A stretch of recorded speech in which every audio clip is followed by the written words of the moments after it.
he asked her in, I think, something like 1940 for the rights to make Mary Poppins into a film, and she refused. She just wasn't interested at all.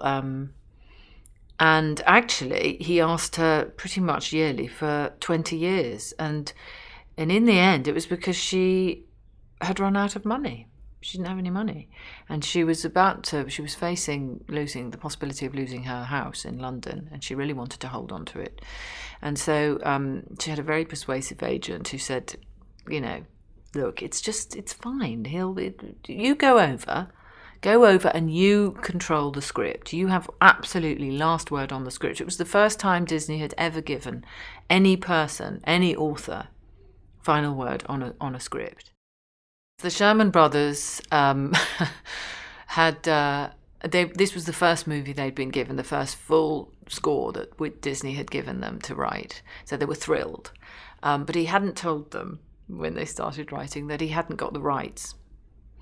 And Pamela had not agreed to sign anything until she'd seen the script, until she'd gone over and worked with them and heard it all.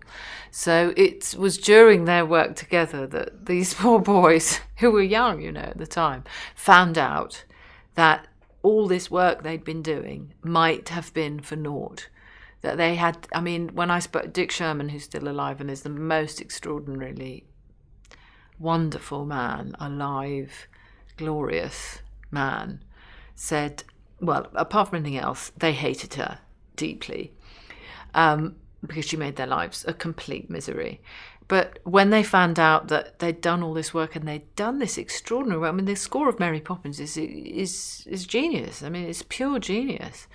Can you imagine the feelings that, the great man himself had still not got the rights to this piece, and they might never hear their songs, ever.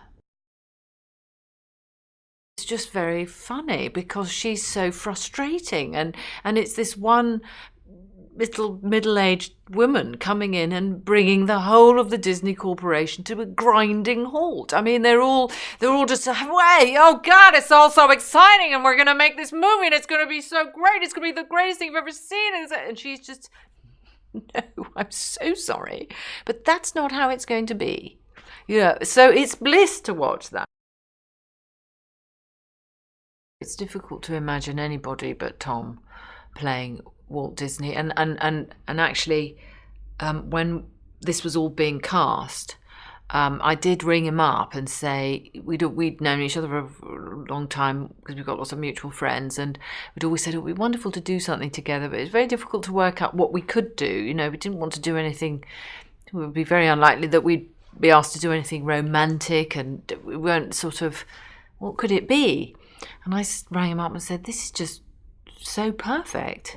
And he's fascinated by Disney and knows a lot about him.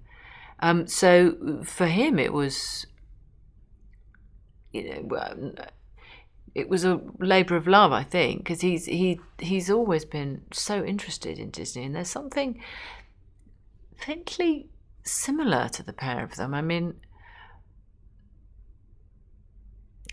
Their popularity, their enduring popularity, and their a sort of everyman quality, and a huge kind of charm, and yet the power and scope of an emperor. They've both got those qualities. B.J. Novak played Bob Sherman, Jason Schwartzman plays Dick Sherman, and Bradley Whitford plays Don DeGrady.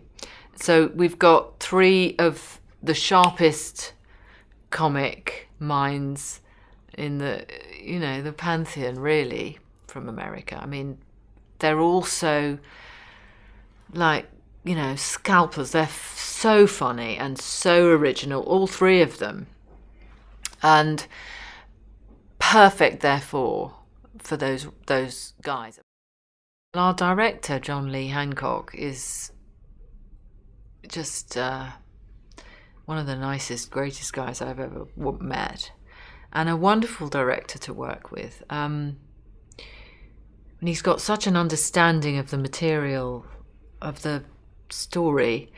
But he was exacting, but